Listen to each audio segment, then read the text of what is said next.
வணக்கம், நான் உங்கள் அம்மா வீட்டு சமையல் மீனாட்சி. இன்னைக்கு பாருங்க, நம்ம விளக்கு சாமான்லாம் ரொம்ப ஈஸியா எப்படி தேய்க்கிறது அப்படின்னு சொல்லிட்டு பார்க்கலாம் வாங்க. பாருங்க, இப்போ நான் 2 டப்பு வச்சிருக்கேன். இந்த டப்புக்குள்ள எல்லாமே நான் பூஜை சாமான்லாம் வச்சிருக்கேன். இந்த டப்புக்குள்ள தண்ணி வச்சிருக்கேன். அதுக்கப்புறம் இது பார்த்தீங்கன்னா சுடுதண்ணி. இதில் நம்ம என்ன பண்ண போகிறோம்னு பார்த்தீங்கன்னா, இந்த ஷாம்பு, நீங்கள் எந்த ஷாம்பு யூஸ் பண்ணுறீங்களோ அதை நீங்கள் யூஸ் பண்ணிக்கோங்க. ஷாம்பு நல்லா இதுக்குள்ளே புழிஞ்சு விட்டுடலாம். நல்லா தண்ணி கொதிக்கணும். இதை வச்சு கலந்துக்கலாம். அதுக்கப்புறம் இங்கே பார்த்தீங்கன்னா பீதாம்பரியம் வச்சுருக்கேன். நீங்கள் சபீனா போட்டு தேய்க்கிறதுனா தேய்ச்சிக்கோங்க. எப்பவுமே நம்ம பூஜை சாமான் தேய்க்கிறதுனா கொஞ்சம் கொறுப்பான ஒரு இதுவில் தேய்ச்சாதான் நல்லாயிருக்கும். நம்ம சோப் லிக்விடோ அந்த மாதிரி போட்டு தேய்ச்சோம்னா பளிச்சுனே ஆகாது. அதுக்கப்புறம் பார்த்தீங்கன்னா இங்கே லெமன் நம்ம வீட்டுக்கு யூஸ் பண்ணும்போது புழிஞ்சிட்டு இந்த மாதிரி வச்சுருக்கேன்.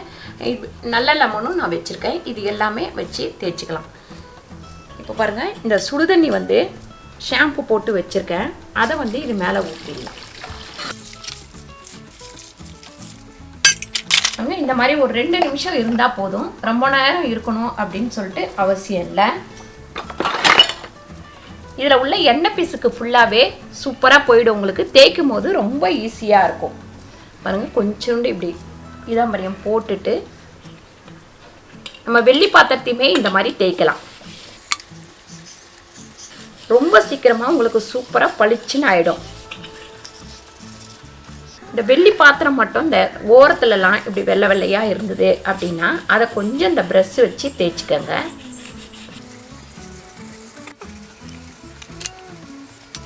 நம்ம நார் அந்த மாதிரி எதுவுமே தேவை கிடையாது. இந்த மாதிரி தேய்ச்சிங்கன்னா போதும். பாருங்கள், ஒரு நல்ல தண்ணியில் கழுவிட்டு அடுத்து ஒரு டப்ளியோ இல்லை கீழவோ நம்ம கவுத்து வச்சுக்கலாம். மறுபடியும் இன்னொரு தண்ணியில் இதை கழுவணும். பாருங்கள், இது பித்தளை. இதை நான் தேய்ச்சி காட்டுறேன். பாருங்கள், அந்த எலுமிச்சம்பழத்தோட பேக் சைடு இப்படி திருப்பிட்டு அதை தேய்ச்சிங்கனாலே உங்களுக்கு போதும்.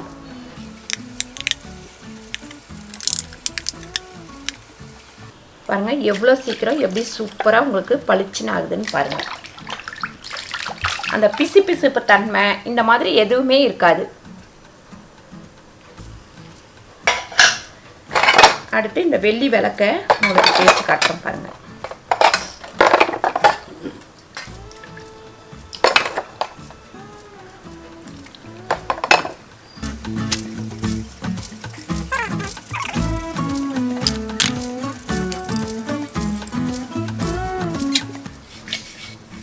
இந்த பேக் சைடு மட்டும் நம்ம கொஞ்சம் ப்ரஷ் வச்சு தேய்ச்சிக்கலாம்.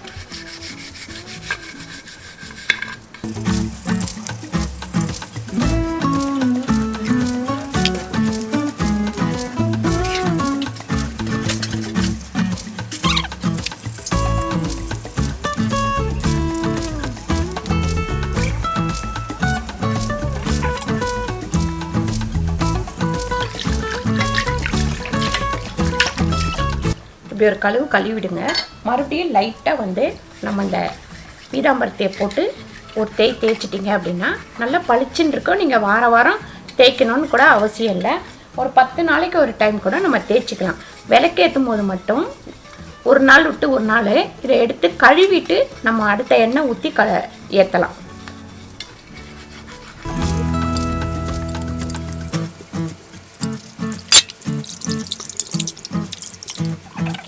பாருங்கள், இந்த தண்ணி கொஞ்சம் நல்லாவே அழுக்காயிடும். அதுக்கப்புறம் பார்த்திங்கன்னா இந்த பாத்திரத்தில் கொஞ்சம் தண்ணி வச்சுருக்கேன், நல்ல தண்ணி. இதில் கழுவிட்டு நம்ம அதில் போட்டுக்கலாம். அப்போ பாத்திரம் பளிச்சுனே இருக்கும். இதில் கொஞ்சம் சோப்போட இதுவோ இல்லை சபீனாவோட இது இருந்தாக்கா அதுதான் நமக்கு புள்ளியாக ஆகிடும். சில பூஜை பாத்திரம்லாம் நம்ம தேய்ச்சதுக்கப்புறம் பார்த்திங்கன்னா புள்ளியாக இருக்கும். அதுக்கு காரணமே என்னன்னு பார்த்தீங்கன்னா, இந்த மாதிரி கொஞ்சம் அழுக்கு தண்ணி இருந்து அதில் சோப்பு இருந்தாக்கா அதுதான் புள்ளியாக ஆகுது. அதனால் கழுவும் போது நீங்கள் நல்லா தேய்ச்சி கழுவிடுங்க. கழுவிட்டு இந்த மாதிரி ஒரு நல்ல தண்ணியையும் போட்டு வச்சுருங்க.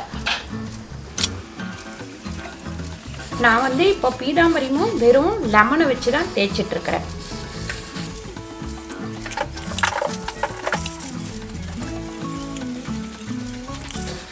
அதுக்கப்புறம் கையை வச்சு இப்படி தேய்ச்சிங்கன்னா நல்லா பளிச்சுன்னு ஆகிடும்.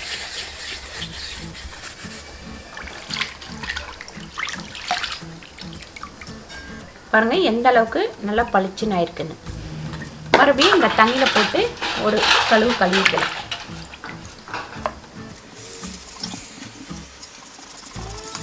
பாருங்கள் எப்பவுமே ஒரு விசேஷ நாட்களில் நம்ம முன்னாலே வந்து பூஜை சாமான் தேய்ச்சிடணும்.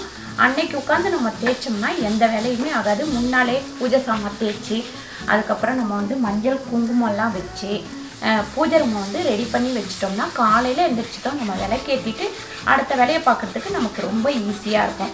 ஒரு சிலர் இப்போ ஆஃபீஸ் போகிறவங்களுக்கு கூட சப்போஸ் நீங்கள் வேலை செய்யறதுக்கு ஆள் வச்சுருப்பீங்க, அந்த மாதிரி உள்ளவங்க அவங்கக்கிட்ட கூட நீங்கள் கொடுத்து முன்னாலே தேய்ச்சி வச்சுக்கிறது ரொம்ப நல்லது. பாருங்கள் இது எவ்வளோ பளிச்சுன்னு இருக்குன்னு சொல்லிட்டு இதே மாதிரி எல்லா பாத்திரத்தையும் நம்ம தேய்ச்சி எடுத்துக்கலாம். பாருங்கள் சூப்பராக நம்ம பித்தளை பாத்திரத்தையும் வெள்ளி பாத்திரத்தையும் தேய்ச்சி எடுத்துட்டோம். இதை வந்து இப்போ நல்லா வந்து ஒரு காட்டன் துணியில் தொடச்சி வச்சுக்கலாம்.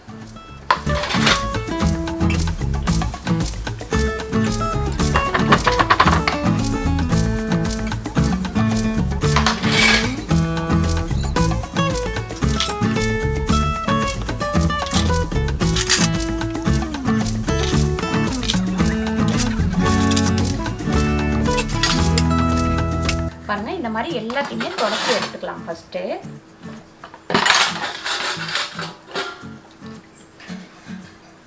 இந்த மாதிரி தொடச்சிட்டோம் அப்படின்னா இந்த புள்ளியாக தண்ணி இருந்ததுன்னா அது வந்து அந்த இடத்துல கருத்து போன மாதிரி ஒரு மாதிரி இருக்கும். இந்த மாதிரி தொடச்சி எடுத்து வச்சிங்கன்னா ஒரு 2 வாரத்தை கூட இப்படியே வந்து உங்களுக்கு பளிச்சுன்னு இருக்கும்.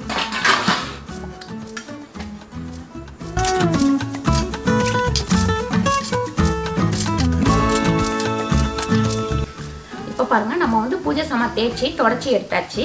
மஞ்சள் குங்குமத்தை வச்சுட்டு நம்ம எடுத்து வச்சிடலாம் பூஜை ரூமில்.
இப்போ எல்லாத்துக்கும் நம்ம மஞ்சள் குங்குமம் வச்சுட்டு பூஜை ரூமில் எடுத்து அடுக்கிக்கலாம்.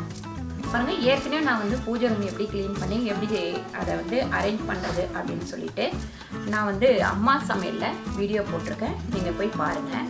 இது வந்து நம்ம வெறும் பூஜை சாமான் தேய்ச்சி மஞ்சள் குங்குமம் வைக்கிறது மட்டும்தான் இந்த வீடியோவில் நீங்கள் பார்க்குறீங்க.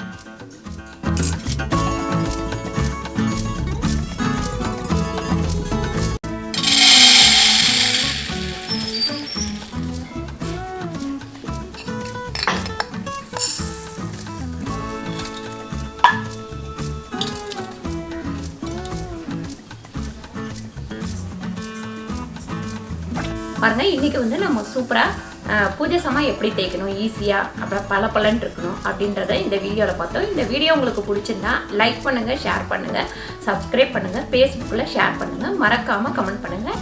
நன்றி, வணக்கம்.